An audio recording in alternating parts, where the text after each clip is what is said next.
Hello there, welcome to this edition of Global Business Africa. In the next half hour, we'll make a speed run through all the key business news stories you need to know about from across the African continent, from Lagos to Nairobi, Joburg to Cairo. We've got you covered. How exactly will falling oil prices affect credit ratings in 2015? We've got some analysis from Fitch. Striking oil workers in Nigeria have suspended their industrial action. We'll have the latest from there. And potato farmers in Mali are switching to other projects, but they're facing some challenges. We'll tell you why.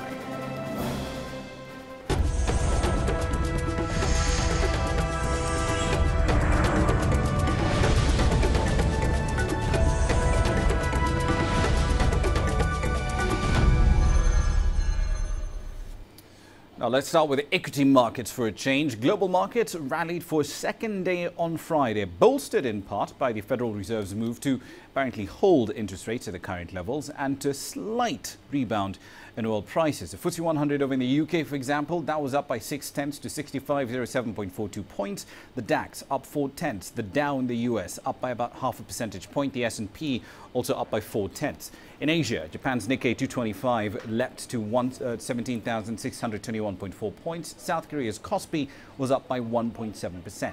The Hang Seng over in Hong Kong was up by 1.3% to 23,116.63 points. Australia's S&P or ASX 200, that was up to 5,338.6 points. Stock markets in Southeast Asia, Taiwan, India, New Zealand also went up. Now, falling oil prices, at least the policy response of oil exporters, reform momentum and politics, all these aspects will be the main influence on ratings in the Middle East and in Africa next year, according at least to Fitch in its 2015 outlook for the region. Here's CCTV's Voldy Corelsa with the numbers. Well, Rama, Fitch forecasts Brent to average $83 per barrel in 2015 after $99 a barrel this year. This won't cause major headaches for the AA rated Gulf oil producers, Abu Dhabi, Kuwait and Saudi Arabia, which have accumulated large buffers. But it will increase pressure on Bahrain, which is BBB stable, and the sub-investment grade exporters in Africa, Nigeria, Angola and Gabon. In contrast, lower oil prices will ease fiscal and external pressure on energy importers, especially in North Africa, where fuel is heavily subsidized. Morocco is in the lead in reducing subsidies. Egypt too surprised by reducing subsidies in 2014 and plans further cuts. Tunisia may follow suit once it has a government in place after end-year elections. Most countries in sub-Saharan Africa, as you know, are oil importers. Moving on to the currencies now, Fitch believes oil exporters Angola and Nigeria have learned lessons from the experience of 2008 and 2009, when substantial forex reserves were wasted supporting unsustainable exchange rates. Nigeria has responded by devaluing the naira. However, the currency will likely remain under pressure while oil prices remain weak and in the run-up to the February 2015 elections. Angola also is entering 2015 with a much stronger domestic and international reserves than 2008. Ghana, rated B negative due to persistent fiscal weakness, derives only 10% of its revenue from oil, but it will come under pressure, increased pressure, to bring its negotiations with the IMF to a swift and successful conclusion in 2015. Zambia is also talking to the IMF and faces elections in the new year. Maintaining the recently improved policy momentum will be key to its rating trajectory. Ethiopia and Cote d'Ivoire also each have important elections in 2015.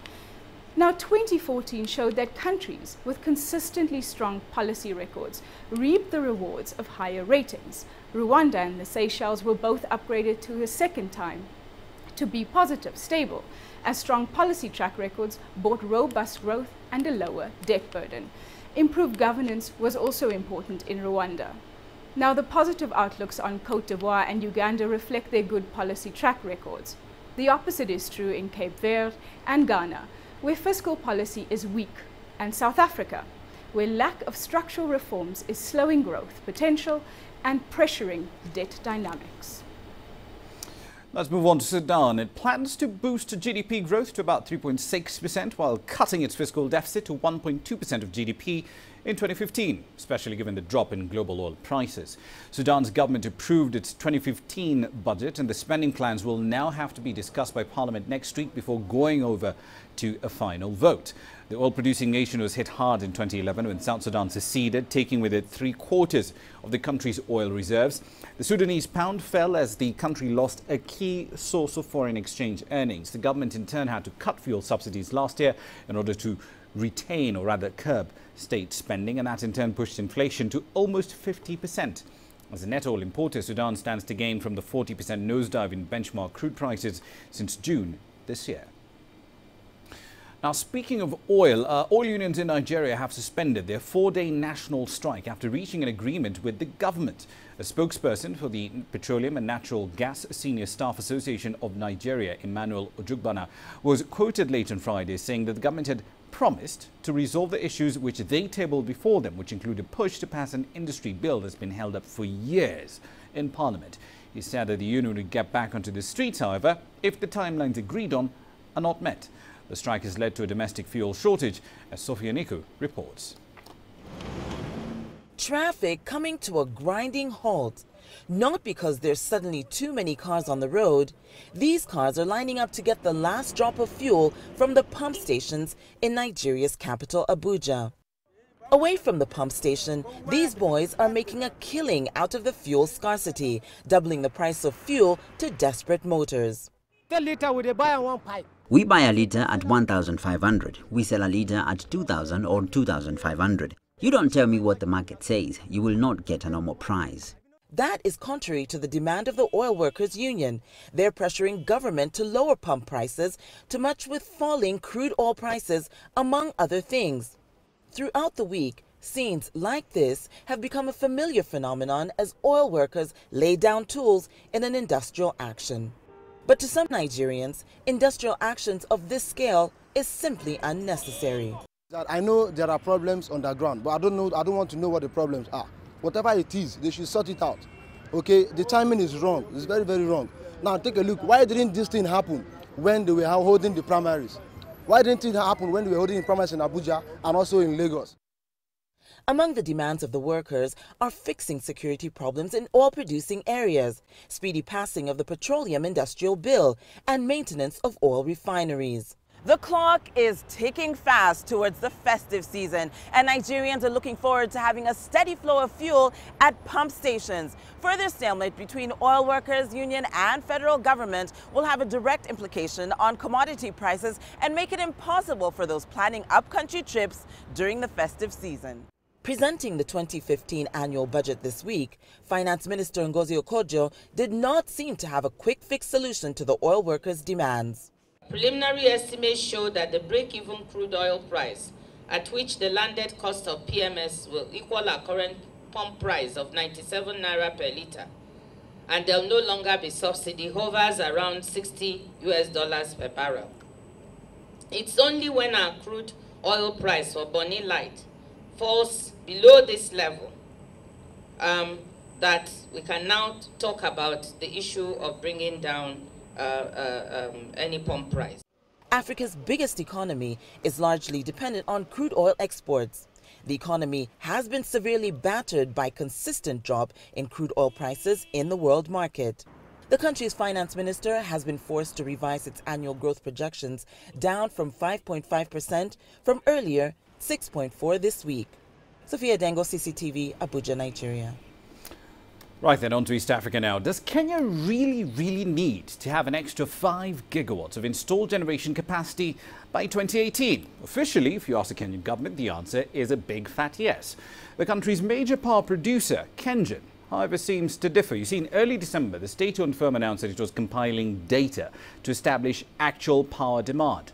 The thing is, though, it actually did take part in creating a medium-term power sector plan, which essentially aims to expand generation capacity by anywhere between 2.8 and 5.8 gigawatts. So then, are Kengen's concerns about potential overinvestment valid? That's a question I put to the Director General of the Energy Regulatory Commission. We are basically arguing that you need to be conscious about the issue of balancing supply and demand. And that is a fundamental issue in power generation.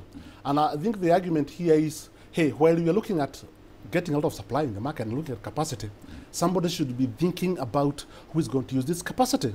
Because if you have capacity, that is unutilized, then it's expensive for the consumers because you'll be paying for capacity that is not being of any use to you. That's not being applied in a productive manner. Exactly. So the comment would be valid, and I think on that account, I must say that there is a team that is actually looking at how we can be able to stimulate demand that is being coordinated by the ministry. And you must have seen a lot of advocacy with respect to asking for data in terms of consumption of power. But if I recall correctly, the LCPDP had three different scenarios. There was a middle case, which is where now this 5,000 megawatt bit came in, but there was also a slightly lower one that targeted about 3.8 or so gigawatts of capacity. Would that be a more ideal investment target in future? The LCPDP, in a way, is a professional approach to the matter. But I think looking at what this country has performed over the last 50 years, what the government is looking at is a transformational approach where you would rather look forward, you know, without driving your car looking at the rearview mirror. You know, because there are a lot of changes that can be able to come because of increased capacity. A number of investors may come here and look at our total capacity and wonder, is it for me or for the rest of the country? And I think that's where the dilemma is. So I think the issue of having a transformational approach in providing capacity is welcome. And I think we should be able to work to ensure that the demand as it comes can be utilized to benefit the economy. All right, then, quick run through equity markets here for you. Some interesting developments with regard to the trends that we're seeing across the board. The all-share index in Nigeria back up above 30,000 points on the all-share index. Fairly interesting developments over there. However, 9th consecutive day of losses on the NSE 20 over in the East African market in Kenya. The thing is, there's an element of profit-taking taking place on the Kenyan bourse. But remember, capital gains tax are kicking in on the 1st of January, and that might have something to do with the numbers you're seeing from Kenya.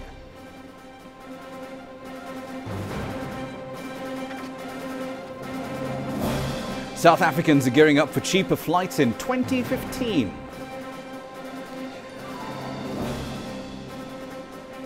And we'll also have another in-depth look at the effect that Ebola is having on Guinea's economy when we come back.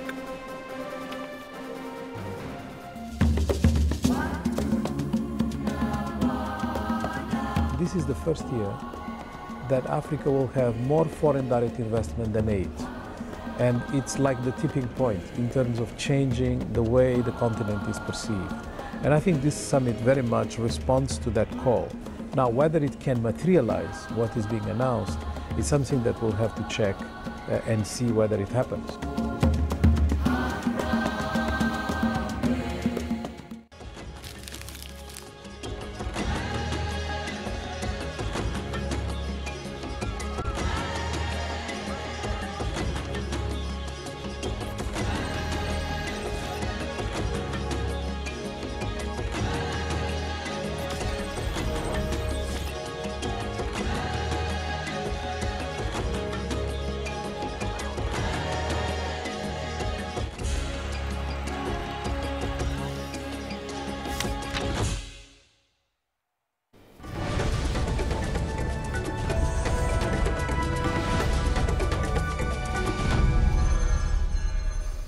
Welcome back to the program. You're still watching Global Business Africa. Now, new entrants are making their way into South Africa's aviation market. In November, SAFIR introduced several new domestic routes within South Africa. And now, a new airline, Skywise, has just announced that it will also be offering budget airline services.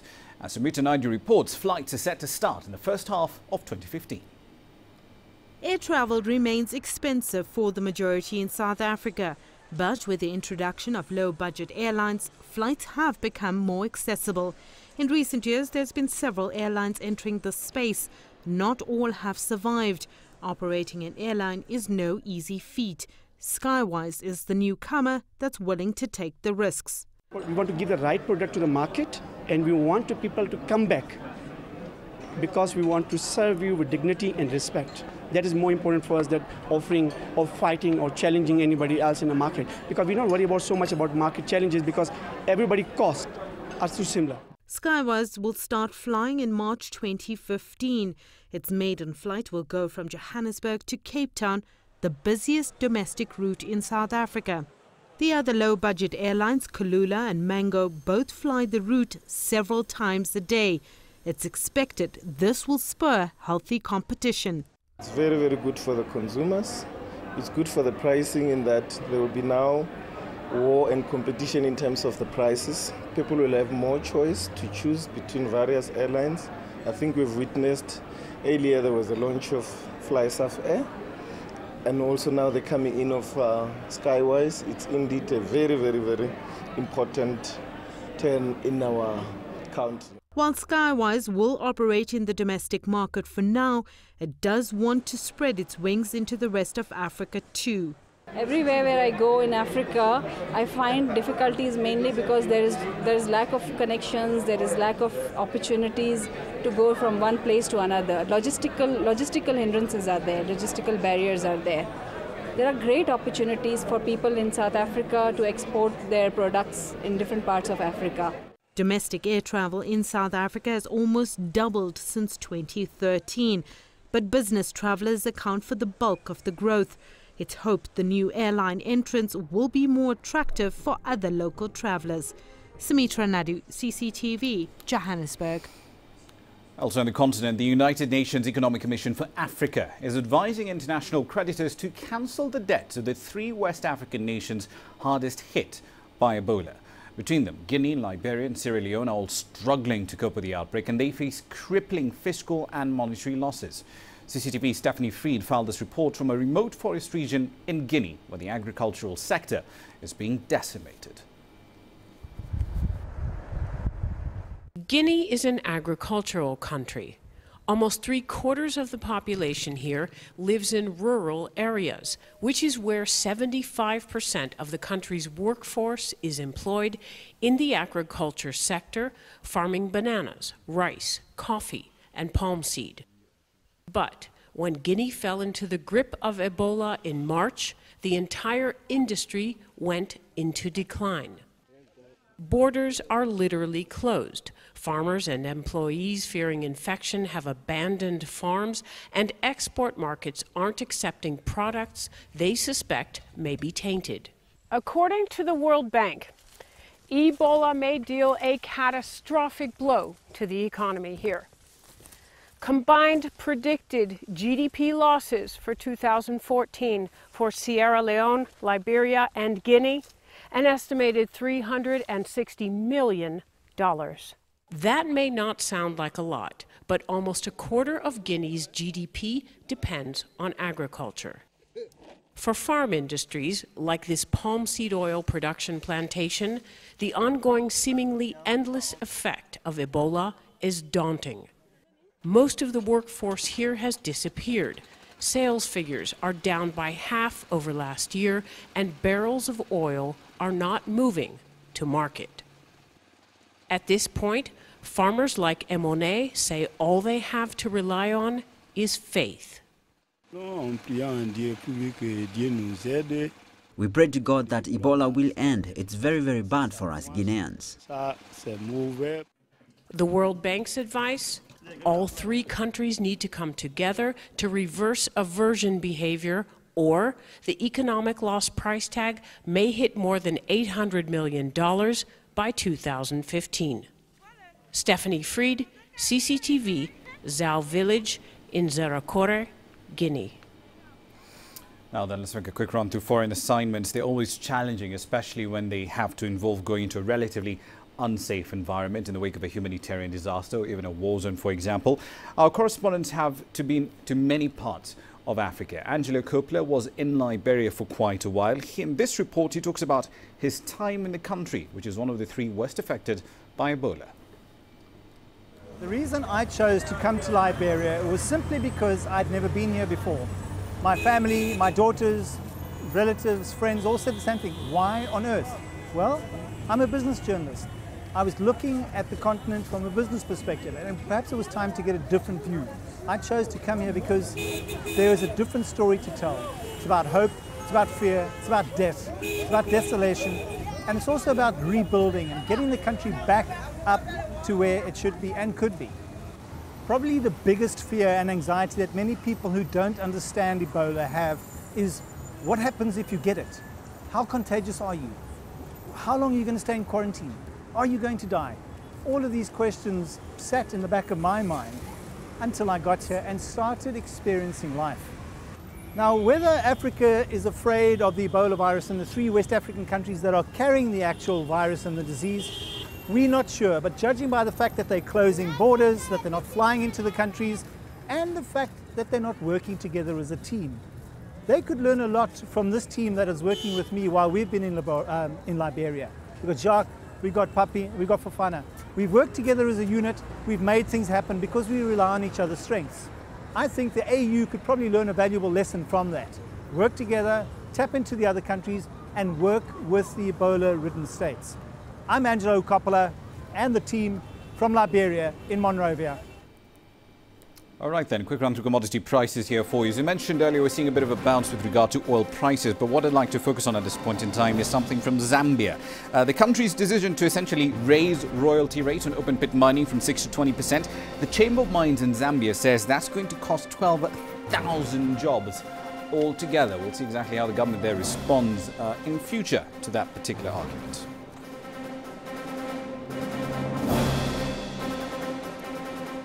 Potato farmers in Mali are switching to large-scale projects, but they're facing quite a few challenges in doing so. We'll explain what they are and how they can overcome them next.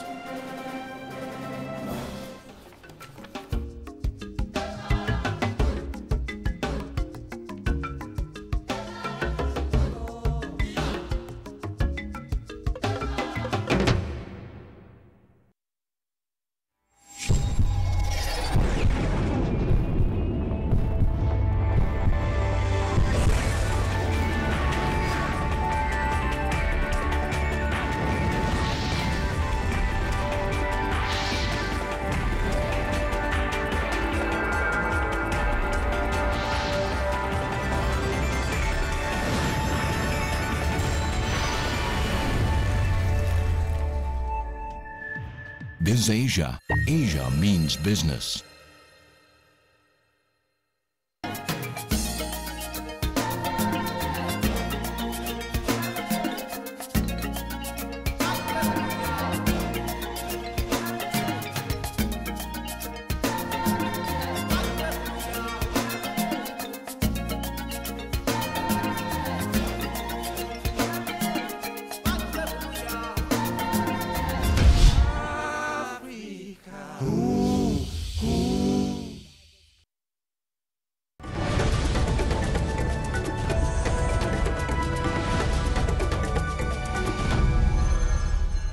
Welcome back to the program. Now, for decades, potato farming in Mali has been largely an artisanal activity, with many in the country growing the crop purely on a subsistence basis. There are few large-scale farms, if any, and almost no infrastructure necessary to aid farmers, and many of them completely abandon the crop and switch to something else. That, however, is changing, as Mahia Mutua reports. Umar Sanogo is a local potato farmer who has been producing potatoes for more than 20 years in Mali. He, unlike other farmers, has assistants who help him dig the land, plant seeds and irrigate the crops. But though he enjoys some of the benefits of his hard work, he could be doing a lot better if he and other potato farmers got proper support in farming. I can't tell you the exact quantity, but Sako region produces a yearly average of several thousand tons. There are many producers presently, and they haven't reached a high level of organization. That's the reason we don't know the potato production figures. Not all producers are delivering their own figures. The lack of clear production figures has caused disparities in the supply and demand chain within the local and regional markets. Traders in the capital, Bamako, have resorted to importing potatoes in order to meet local demand. In the years 2000 and 2001, the country imported 1,000 tons of potatoes to make up for shortages, and this figure is believed to have increased over the period. Presently, potatoes are scarce in the market, and we are obliged to import cargo from Spain and Morocco, and the prices are skyrocketing. Should the domestic producers be better organized, we should have better supplies all year round. Also, you have to account for the large exporting Malian potatoes to neighboring countries. Their price there is 84 cents per kilo, whereas locally produced potatoes are often sold in the domestic market at 23 cents per kilo.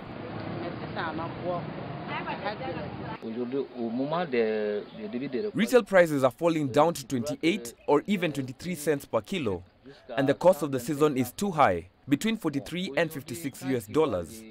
After the crop, when you do your accounts, you end up with a minimal gain. The Malian government has not commented on investing in the sector, but thousands of farmers hope things will turn around for the better going forward. Mahia Mutwa, CCTV. And finally, imagine a dance party, but fueled only by coffee and smoothies, no alcohol allowed whatsoever. Morning Gloryville is an alcohol-free disco in London. It's usually held before partygoers head off to work. Morning revelers apparently excite their taste buds using smoothies made out of fruit and a bit of yogurt instead of beer or cocktails or mojitos or whatever. Anyone can come to the party dressed in their pajamas, as you can see. Colourful outfits, carnival gab, frankly whatever grabs your fancy, come along with it. Babies and kids apparently can also come to rave, quote unquote, for free, provided of course the infants wear earmuffs to protect them against the fairly loud music. Morning Gloryville started about a year and a half ago with 26 people. Now it's present across 16 cities across the world. This has been going on since May 2013 now. It started off with me and a friend literally wanting to bring conscious clubbing and conscious socializing to the world stage.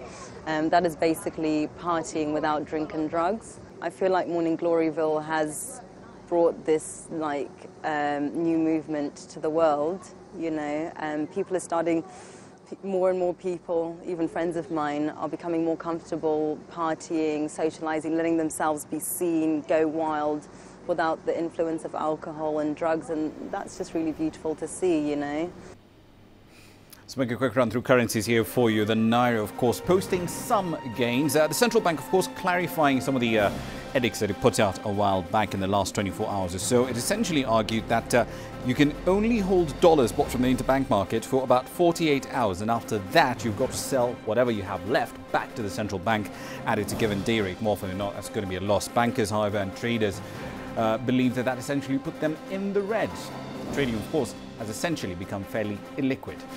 That's it for this edition of the program, however. We do like your feedback on what we do around here. Send it over to Global Business Africa at cctv.com. And of course, when we're not on the air, Facebook and Twitter are your ports of call. We'll see you next week on Monday. I'm Ramanya.